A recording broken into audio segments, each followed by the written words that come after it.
Hey, it's James Willoughby with Keller Williams Realty, updating you on what happened in Austin real estate last week. We do this every week, and we're giving you an update week ending October 15th. So let's hit it. So it's been an interesting week. We really felt like we saw a surge in activity. Let's see if it bears out statistically here. Here are the active listings. We actually went down just a hair, still above 10,000 listings. The active listings, as you can see, it's basically flatlined. So our growth in overall listing inventory it just hasn't grown for the last couple of months, which I think is great for a seller. Keeps our market balanced and so forth. We always talk about active listings, new actives. This week we had 712 new actives. And new pendings, homes that went under contract last week, 646. So our split graphically goes up just a hair. They're still very, very close. So with the demand remaining pretty consistent, in fact, we sold the same number of homes 2 weeks in a row, 646. That's kind of weird, but those are the stats. You would think that with the split between the two of these graphs that our inventory would have grown just a hair, at least the difference between these two, because we had more homes come on the market than went off the market, right? But started to notice that the failed listings being that they expired or terminated, they kind of bounced up a little bit higher than I think they normally would. So we got 308 listings last week decided to not sell anymore, and they pulled their home off the market. So with those folks that have kind of given up hope or the price they were asking for, the market just didn't agree with that price, they are now pulling their homes off the market. So for sellers, that's good. We still have a pretty healthy amount of inventory, so it's not negative for the buyers either.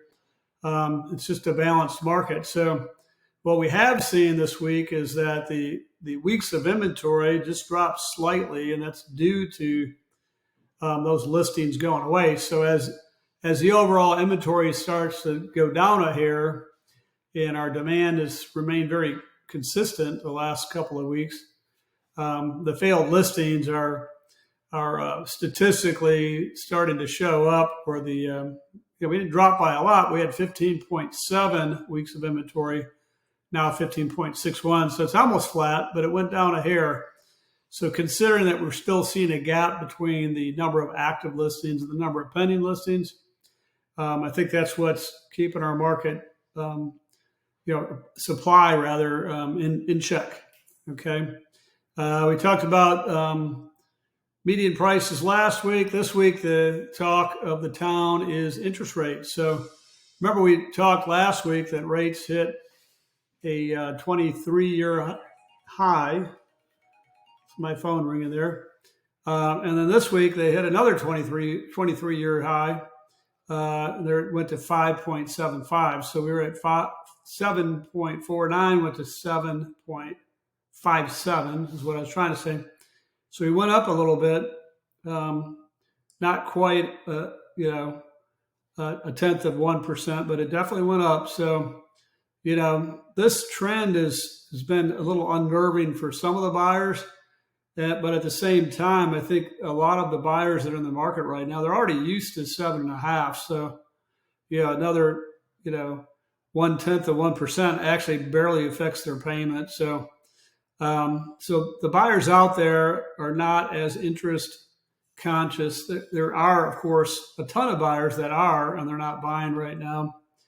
And they probably won't buy until maybe the end of next year, because we really don't see rates precipitously dropping at all anytime soon. And when they do start to, give up and drop down a little bit, it's when we really feel like inflation's under control. So all that's being mapped out.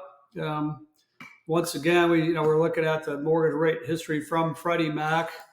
They do report on a weekly basis. That's where we're getting our statistics. And it's kind of a fun site if you ever want to check it out. It's freddiemac.com. The reason why I like it is because it gives you like the history of interest rates going back to 71. So, so the old timers like me that, started in the early 80s, and even the people that are older than me, they experienced, in fact, I talked to an agent the other night, and her first home was 18 and a half. So she caught it right here at the peak of the peak.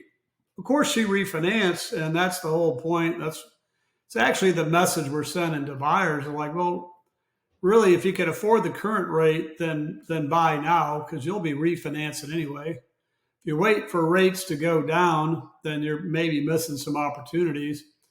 And even if the rates come down, even like a half or a whole percentage point, we think they'll go down probably 2 points in the next year and a half to, somewhere in that time frame. So you're going to refinance anyway. So you might as well just refinance once and buy the home now when it's a good time to buy. So there's probably lots of questions you have. Anytime you have a question, direct it to our team. We'd love to answer those questions for you.